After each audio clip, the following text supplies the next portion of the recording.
Hello bachcho, let's read this question. The question says two simple harmonic motions of angular frequency 100 and 1000 radian per second have same displacement amplitude, right? तो क्या calculate करना है आपको? The ratio of their maximum acceleration is, ये चार option दिए, 1:10⁻³ 1:10⁻⁴ 1:10 and 1:10⁻²। तो यहाँ पर कैलकुलेशन जो करना है वो की कॉन्सेप्ट डिस्कस करने के बाद हम करेंगे। तो स्टूडेंट्स, हम सबसे पहले यहाँ पर concept in simple harmonic motion, जब भी कोई पार्टिकल्स सिंपल हार्मोनिक मोशंस में होते हैं तो सिंपल हार्मोनिक मोशन में एक्सेलरेशन जो है उसका एक पर्टिकुलर एक्सप्रेशन होता है और वो एम्पलीट्यूड से रिलेटेड होता है।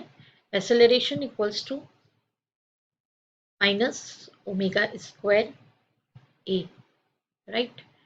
यहाँ पर ओमेगा जो है वो एंगुलर फ्रीक्वेंसी है एंड कैपिटल ए जो है वो एम्पलीट्यूड है। तो ये की कॉन्सेप्ट हम यहाँ पर डिस्कस कर रहे हैं, इसी को हमको लेकर के चलना है और इसी से हमारा सॉल्यूशन में जो केस 1 है उसको हम देख लें, क्योंकि हमारे दो वैल्यूज़ दिए हैं। तो केस 1 में हमारे पास ओमेगा का यानी एंगुलर फ्रीक्वेंसी का जो वैल्यू है वो 100 रेडियन पर सेकेंड दिया हुआ है, मतलब ओमेगा 1 गिवन है 100 रेडियन पर second in second inverse. A1 equals to वो हो जाएगा 100 square, that is omega square, minus sign तो है, एंड एम्पलीट्यूड कैपिटल ए।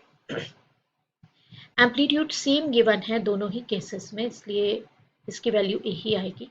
अब हम आ जाते हैं केस 2 पे। तो केस 2 में ओमेगा 2 हमको कितना गिवन है?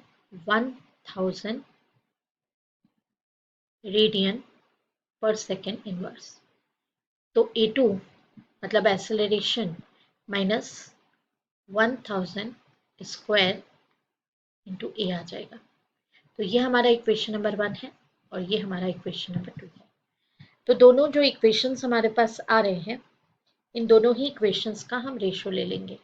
That means equation 1 divided by equation 2। तो आपके पास जो वैल्यू आएगी वो होगी A1 डिवाइडेड बाय A2, दोनों एक्सेलरेशन का रेशो, जो कि आपको पता करना है, यही आपको फाइंड आउट करना है। A1 divided by A2 equals to minus 100 square है ये, तो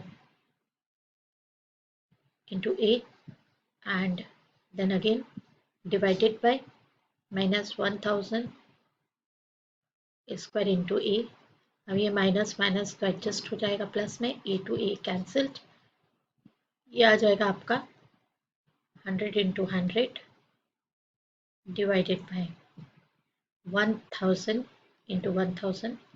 ये आपको इजी करने के लिए हम कर रहे हैं, ये सारे जो ज़ीरोज़ हैं वो आप एडजस्ट कर लीजिए, ठीक है।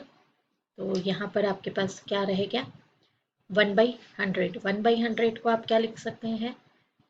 ऑब्वियसली ये लिख सकते हैं आप A1/A2 equals to 1/10⁻²। That means A1 is to A2। Ratio के फॉर्म में अगर आप लिखेंगे तो ये हो जाएगा 1:10⁻²। तो ये मैंने कैलकुलेशन कर लिया है। आइए देखते हैं कि कौन सा हमारा जो ऑप्शन है वो करेक्ट ऑप्शन है। तो ऑप्शन नंबर 4 हमारा करेक्ट ऑप्शन है 1:10⁻⁴। ये हमारा राइट ऑप्शन है। तो this is the final answer.